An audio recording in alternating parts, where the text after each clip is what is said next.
জলের মধ্যে কি করছিস?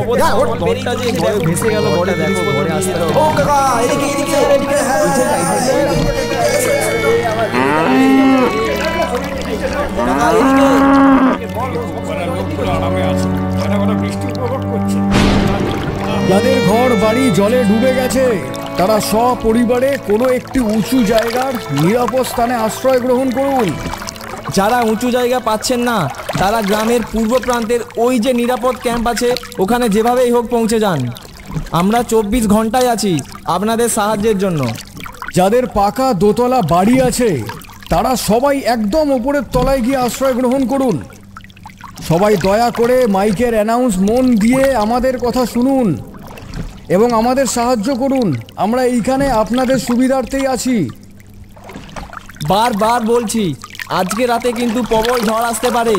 নিম্নচাপ সবে মাত্র শুরু হয়েছে, কবে ঠিক হবে কিছুই বলা যাচ্ছে না। সবাই দয়া করে নিরাপদ স্থানে আশ্রয় গ্রহণ করুন। এই বন্যার সময় আপনাদের সুস্থতা কামনা করছি।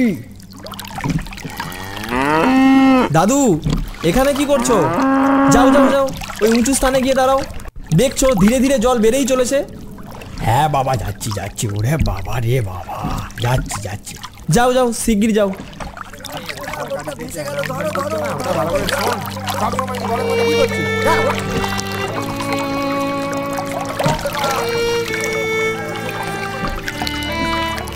দামোদরের তটে অবস্থিত জগদীশপুর গ্রাম। বন্যার ভয়াবহতার নিরিখে এই গ্রামের নাম সবার উপরে। প্রত্যেক বছরই এই গ্রামে বন্যা হবেই, তবে এইবারের বন্যা যেন একটু বেশি ভয়াবহ। গোলাভর্তি ধান থেকে শুরু করে মাঠের সোনার ফসল কোনো কিছুই বাদ যায়নি এই বন্যার হাত থেকে। বলতে পারেন পুরো বর্ষাকালটাই গ্রামের লোকের কাছে যেন আতঙ্কের একটা সময়।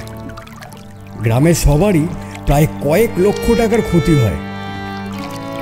তবে এর মধ্যেও কিছু পরিবার আছে যাদের কাছে এই বর্ষাকালটা বেশ আনন্দের, যেন একটা উপভোগ করার সময়। কারণ তারা গ্রামের বাকি সবার থেকে অনেক বেশি বড় লোক। তাদের পাকা দোতলা বাড়ির ছাদের উপরে গোটা বর্ষাকালটা সপরিবারে কাটিয়ে দেয়। আর তাদের বাচ্চাদের কাছে এ যেন একটা উৎসব। এতগুলো দিন ছাদের মধ্যে কাটাতে হবে চারিদিকে অবাধ জলোচ্ছ্বাস দেখে। কিন্তু বেশিরভাগ পরিবারই খুব গরিব। তাদের অবস্থাটা অনেকটা ওই ঘর পোড়া গরুর মতো। যেমন বিপুলের পরিবার। এই বন্যায় এই মুহূর্তে তার অনেক বেশি ক্ষতি হয়ে গেছে। তার উপর বিকেল থেকে সে তার কন্যা সন্তানটিকে খুঁজে পাচ্ছে না। এই তো আমার কাছেই ছিল দুপুরবেলা। ঘন্টাখানেক আগেই আমাকে বললো, মা আমি বাইরে আছি। রোজ তো এখানেই থাকে। রোজ এখানেই থাকা আর এই বন্যার সময় এখানে থাকার মধ্যে আকাশ পাতাল ফারাক আছে। তোমাকে বলেছিলাম সব কিছু চোখ দিয়ে রাখো। সব কিছুতে আমি চোখ দিয়ে রাখলে তুমি কি করতে আছো? আমি যদি সব সময় এখানে থাকি তাহলে এই অসময় তোমাদের মুখে খাবারটা কে তুলে দেবে? বাজে কথা বলো না। যেভাবে হোক তুমি আমার মেয়েটাকে খুঁজে এনে দাও। আমি জানি না তুমি কোথা থেকে আনবে। নিজের অক্ষমতাটাকে স্বীকার করতে শেখো। সম্পূর্ণ তোমার দোষে এটা হয়েছে। এই বন্যার সময় মেয়েকে কোথায় খুঁজে পাবো? কোথায় আছে আমার মেয়েটা কে জানে? আমার অক্ষমতা? এই সংসারটাকে কে ধরে রেখেছে? আমি না থাকলে সব চুলোয় যেত। তোরা থামতো। এইখানে সময় নষ্ট করবি না মেয়েটাকে খুঁজতে যাবি? কোথায় যে গেছে মেয়েটা আমার? তুই যে বের হলি, কিছু ব্যবস্থা করেছিস? কাউকে পাঠিয়েছিস? এই তো পটাশকে বলে এসেছি। ও তো উদ্ধারকারী দলের সাথে যুক্ত আছে। ও নিশ্চয়ই কিছু একটা ব্যবস্থা করবে। আর তাছাড়া পুলিশের সাথে আমি কথাও বলে রেখেছি। বিপুলদা, ও বিপুলদা, বিপুলদা। হ্যাঁ হ্যাঁ হ্যাঁ, পটাশ কোথাও দেখলি আমার মেয়েটাকে? না দাদা, কোথাও দেখতে পেলাম না। গ্রামের ওই উত্তর দিকটা পুরো ঘুরে চলে এলাম, কোথাও দেখতে পেলাম না। তুমি একবার চলো, বাকি জায়গা দুজনে ভাগাভাগি করে দেখি, না হলে এরপরে রাত নামবে, ওকে খোঁজাটা অনেক মুশকিল হয়ে যাবে। চল চল চল, তাই চল বাবা, তাই চল। হ্যাঁ হ্যাঁ, চলো চলো, এটা দিয়ে চলো, এটা দিয়ে চলো।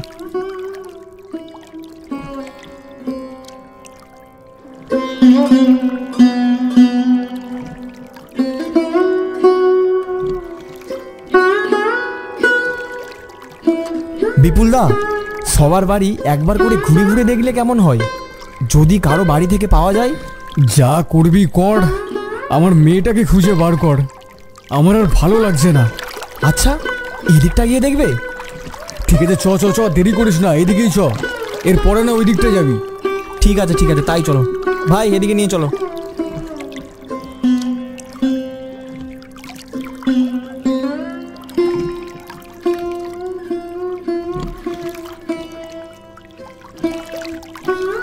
ধীরে ধীরে সন্ধ্যা নামলো। গোটা গ্রামের হইচই কিছুটা যেন শান্ত হয়ে এসেছে। যে যার নিরাপদ স্থানে হয়তো কোনো রকম কিছু একটা খেয়ে ঘুমানোর চেষ্টা করছে। কিন্তু এই দিকে বিপুলের পরিবার হয়ে উঠল চরম অশান্ত।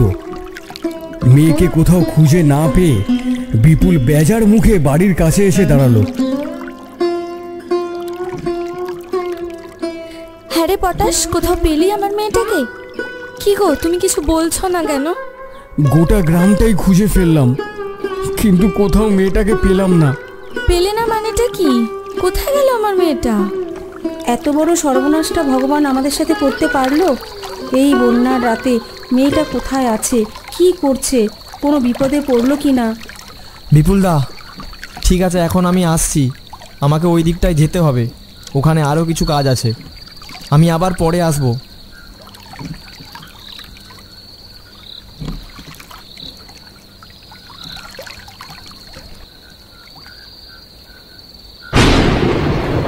মনের দুঃখে বিপুল দালানের সামনে বসে রইল।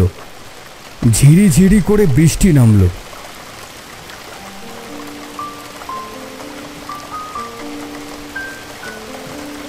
আবার বৃষ্টি থেমেও গেল। বিপুল কিন্তু নিজের জায়গা থেকে সরল না। মেয়ের পথ চেয়ে একভাবে মাথায় হাত দিয়ে বসে রয়েছে। কিছুক্ষণ পর উদ্ধারকারী একটা পুলিশের নৌকা বিপুলের ঘরের কাছে এসে দাঁড়ালো। কি ভায়া, পাইলে তোমার মেয়েরে? কোথায় আর পেলাম জানি না, মেয়েটাকে আর খুঁজে পাবো কিনা। মন ছোট করো না বন্ধু, নিশ্চয়ই খুঁজে পাবে। আমরা তো আছি সব সময়, এটাই আমাদের কাজ। আমরা সারা রাত গোটা গ্রামের আনাচে কানাচে টহল দেব। তোমার মেয়েকে নিশ্চয়ই খুঁজে পাবো, চিন্তা করো না। চিন্তা করো না ভায়া, চিন্তা করো না, আমরা আছি, সব সময় পাশে আছি। বিপুল আগের মতোই মাথায় হাত দিয়ে বসে রইল। উদ্ধারকারীর পুলিশের নৌকা ধীরে ধীরে অন্ধকারে মিলিয়ে গেল। ঢুকতে গেছে, তারা সপরিবারে কোনো একটি উঁচু জায়গার নিরাপদ স্থানে আশ্রয় গ্রহণ করুন। যারা উঁচু জায়গা পাচ্ছেন না, তারা গ্রামের পূর্ব প্রান্তের ওই যে নিরাপদ ক্যাম্প আছে, ওখানে যেভাবেই হোক পৌঁছে যান। আমরা 24 ঘন্টায় আছি আপনাদের সাহায্যের জন্য। যাদের পাকা দোতলা বাড়ি আছে, তারা সবাই একদম উপরের তলায় গিয়ে আশ্রয় গ্রহণ করুন। ধীরে ধীরে গভীর রাত নামলো। পাশের গ্রাম থেকে কয়েকটা কুকুরের কান্নার শব্দ ভেসে আসছে।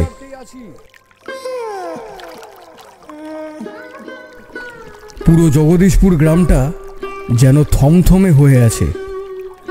সবাই যে যার নিরাপদ আস্তানাতে প্রাণ বাঁচিয়ে হয়তো অঘরে ঘুমোচ্ছে। কিন্তু বিপুলের পরিবার না, কারোর চোখে কোনো ঘুম নেই। বিপুলের চোখের সামনে মেয়ের মুখটা ভেসে উঠছে। হয়তো সে তার বাবাকে খুঁজছে, বলছে যে বাবা বাবা, আমার এখানে খুব ভয় লাগছে, আমাকে নিয়ে চলো। এই কথাগুলো ভেবেই বিপুলের চোখে জল এলো। হঠাৎ ঠিক সেই সময় পেছন দিকে একটা নৌকা এসে ভিড়ল। তাতে মাঝবয়সী একটা গ্রামের লোক। দাদাবাবু, কি হয়েছে তোমার? তুমি এখানে বসে কাঁদছো? ক্ষতি তো কম বেশি সববারই হয়েছে। তুমি নিজেকে আর কষ্ট দিও না। তুমি যাও, একটু ঘুমানোর চেষ্টা করো। বিপুল চমকে গিয়ে পিছনে তাকালো, দেখলো মাঝবয়সী একটা লোক। তুমি জানো না আমি কি হারিয়েছি? আর তুমি কে হে? তোমায় তো এই চত্বরে আগে কখনো দেখিনি। আমি হলাম কেউ একজন। আপনি কি হারিয়েছেন আমায় বলুন না, বলুন বলুন। আমি কারোর দুঃখ দেখতে পারি না, বলুন। এই বন্যায় অনেকে ঘর বাড়ি জমি অনেক কিছুই হারাতে পারে। আমার ওসব কখনো কোনো কালেই ছিল না। এই হচ্ছে আমার ঘর। এ বন্যায় এইটুকু অবশিষ্ট আছে, কিন্তু আমার প্রাণের টুকরো মেয়েটাকে বিকাল থেকে খুঁজে পাচ্ছি না। কি জানি কোথায় আছে, আদৌ বেঁচে আছে কিনা কি জানি। লোকটা গ্রামের দক্ষিণ কোণের দিকে কিছুক্ষণ তাকিয়ে থেকে বলল, চলেন বাবু, চলেন, আমার সাথে চলেন। তোমার সাথে গিয়ে কি হবে? চলেন না, দেখি, খুঁজে দেখা যাক আপনার মেয়েটাকে যদি পাওয়া যায়। চলুন বাবু, চলুন। উদ্ধার কাজে লিপ্ত পুরো দলটাই সারা দিন ধরে দুটো পুলিশ নিয়ে আমার মেয়েটাকে খুঁজলো। আমি একটা ছেলেকে নিয়ে সারা দিন পুরো খুঁজলাম। গোটা গ্রাম খুঁজে ফেললাম, কোথাও পেলাম না। এই গভীর রাত্রে তুমি কোথায় নিয়ে যেতে চাও আমাকে? কোথায় পাবে আমার মেয়েকে? দেখা যাবে বাবু, দেখা যাবে। চলুন না, শেষবারের মতন একবার আমার কথায় গিয়ে খুঁজে দেখবেন। চলুন, আমায় বিশ্বাস করুন, আমি কখনো কারোর কোনো ক্ষতি করিনি, আপনারও করব না। চলুন চলুন। হঠাৎ বিপুলের মনে একটা আশার ক্ষীণ আলো জ্বলে উঠল। এই অজানা লোকটাকে বিপুলের খুব বিশ্বাস করতে ইচ্ছা করছে। মেয়েকে হারিয়ে তার যত ক্ষতি হবার হয়েই গেছে, আর কি নতুন করে ক্ষতি হওয়ার বাকি আছে? বিপুল লোকটার নৌকায় উঠে গ্রামের দক্ষিণ কোণের অন্ধকারে হারিয়ে গেল।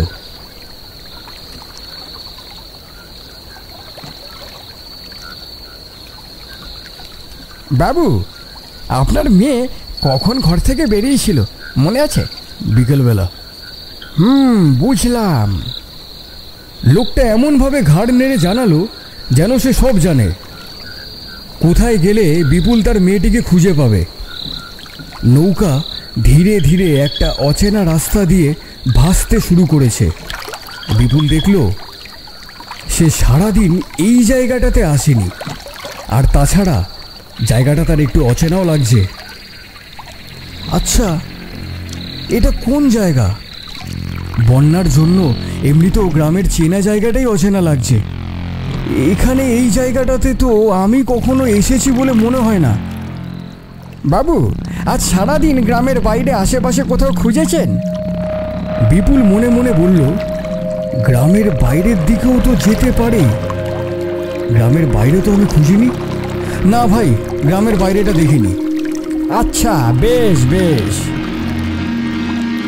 ধীরে ধীরে বৃষ্টি থেমে আকাশ খানিকটা পরিষ্কার হয়েছিল, যেন একটা ছোট্ট চাঁদও উকি দিচ্ছিল।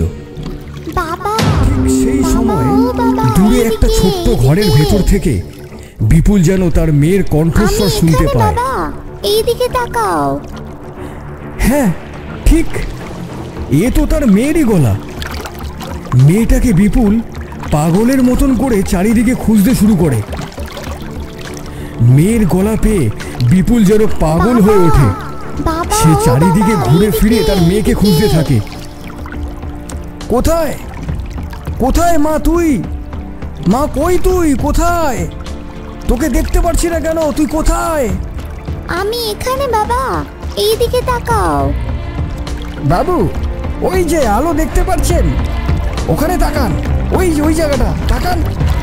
বিপুল দেখল দূরে একটা উঁচু ঢিপিতে একটা ছোট্ট ভাঙা ঘর ঝোপের আড়াল থেকে উকি দিচ্ছে। সেখানে এক টুকরো আলো জ্বলছে। সেখান থেকেই তার মেয়ের ডাক ভেসে আসছে। বাবা, এইদিকে তাকাও। দাঁড়া মা, আমি আসছি, দাঁড়া দাঁড়া, চারিদিকে জল আছে। দাঁড়া ওখানে, আমি যাচ্ছি, দাঁড়া। চলেন বাবু চলেন, আমি নিয়ে যাই আপনারে, চলেন চলেন। দাঁড়া মা দাঁড়া, আমি ওখানে যাচ্ছি, তুই ওখানেই দাঁড়া, দাঁড়া।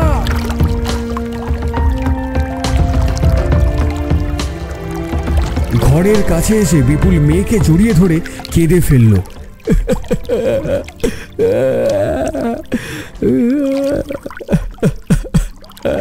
তুই এখানে কি করে এলি? হ্যাঁ, কি করে এলি? কখন এলি? তুই জানিস তোকে সারাদিন কত খুঁজেছি। তোর মা তোর জন্য খালি কাঁদছে। আর কখনো এমন করবি না, তোর মা তোর পথ চেয়ে বসে আছে। চল চল চল, আর কখনো এমন করবি না, চল। জানো বাবা, আমি এখানে একটা নৌকা নিয়ে পূর্ণিমাদের সঙ্গে দেখা করতে এসেছিলাম। পূর্ণিমা? পূর্ণিমা আবার কে? আমার স্কুলের বন্ধু। কিন্তু এখানে এসে দেখি ওদের বাড়ি ঘর সব ভেঙে গেছে, কেউ নেই। এই গ্রামের অর্ধেক ঘরবাড়ি জলের তলায় তলিয়ে গেছে। এটাই ওদের ভাঙা ঘর। আশেপাশে পূর্ণিমা, ওর মা বাবা, ওদেরকে অনেক খুঁজলাম, কোথাও পেলাম না। পরে এসে দেখি আমি যে নৌকাটা নিয়ে এখানে এসেছিলাম, ওই নৌকাটাও জলের তরে ভেসে গেছে। তারপর থেকে আমি এখানে আটকে পড়ে আছি। আমি তো ভেবেছিলাম আমি আর কখনো বাড়িই ফিরতে পারবো না। খুব ভয় লাগছিল আমার। তারপর যখন বৃষ্টি থামলো, একটু চাঁদ উঠলো, সেই চাঁদের আলোয় দূরে দেখি তুমি একটা নৌকা নিয়ে এগিয়ে আসছো। মেয়ের সব কথাই বিপুল মন দিয়ে শুনছিল। শুধু একটা কথাতেই বিপুলের খটকা লাগলো। দাঁড়া দাঁড়া দাঁড়া, আমি নৌকা নিয়ে আসছি মানে? আমার সাথে আরেকজন আছে, তাকে দেখিসনি মা? কই, আর তো কেউ নেই বাবা, তুমি তো একাই এলে। বিপুল মেয়েকে দাঁড় করিয়ে রেখে নৌকার কাছে গিয়ে দেখল নৌকায় কেউ নেই। বিপুলের সর্বাঙ্গ কাটা দিয়ে উঠল। এতক্ষণ তার সাথে যে ছিল সে কে? কেনই বা তার মেয়ে তাকে দেখতে পায়নি? বিপুল দৌড়ে গেল তার মেয়ের কাছে। মা, তুই কি বলছিলি? তোর বন্ধু পূর্ণিমা? এই বাড়িটাই কি ওদের? হ্যাঁ বাবা, এটাই ওদের বাড়ি, কিন্তু এটা তো এখন ভেঙে গেছে। বিপুল মেয়ের কথা শুনে ঝোপঝাড় যতটা সম্ভব সরিয়ে দিয়ে ঘরের ভাঙা অংশের দিকে এগিয়ে গেল। কিছুটা দূরে গিয়ে গাছের পাতার ফাঁক থেকে একজনের পা চোখে পড়ল। পাতাগুলোকে হাত দিয়ে সরাতেই বিপুলের সিদ্ধারা দিয়ে যেন বরফের স্রোত নেমে এলো। এ তো দেখছি সে, যে এতক্ষণ বিপুলকে পথ দেখিয়ে এখানে নিয়ে এসেছে। তার একটু দূরেই একটা ছোট্ট ফুটফুটে বাচ্চা মেয়ের মুখ উকি দিচ্ছে ভাঙা কাঠ আর ইটের টুকরোর ফাঁক থেকে। তার একটু দূরেই একটি মহিলার হাত একটা বড় পাথরখণ্ডের ফাঁক থেকে বেরিয়ে আছে, তাতে শাখা পলা। বিপুলের এবার সাংঘাতিক কান্না পাচ্ছে। লোকটাকে একবারও ধন্যবাদ বলার সময়টুকু পেল না। তার মেয়েকে খুঁজে পাওয়ার আনন্দে বিভোর হয়ে সে পিছন দিকেও ঘুরে দেখেনি যে লোকটা তার জন্য দাঁড়িয়ে আছে কিনা। এতটা স্বার্থপর সে কি করে হতে পারে? ও বিপুলদা, বিপুলদা, তুমি এখানে কি করছো? বিপুল হঠাৎ পটাশের গলা শুনতে পেল। এই তো বিপুলদা, তোমার মেয়ে এখানে দাঁড়িয়ে আছে। তুমি কি করে খুঁজে পেলে মেয়েকে? আর তুমিই বা এখানে কি করে এলে? আরে বাবা, এই জায়গাটা তো দুদিন আগে সম্পূর্ণ ডুবে গেছে, আর এইখানের একটা পরিবারও বেঁচে নেই। সকলেই জলের তলায় তলিয়ে গেছে। আমরা এই জায়গাটাতে গ্রামের সকল লোককে আসতে মানা করে দিয়েছি। আর তুমিই বা এখানে কি করে এলে? তোমার মেয়েই বা এখানে কি করে এলো? এতগুলো প্রশ্নের মুখে পড়ে বিপুলের মাথাটা যেন বনবন করে ঘুরে উঠল। ধীরে ধীরে চোখের সামনে অন্ধকার দেখতে দেখতে সে মাটিতে লুটিয়ে পড়ল।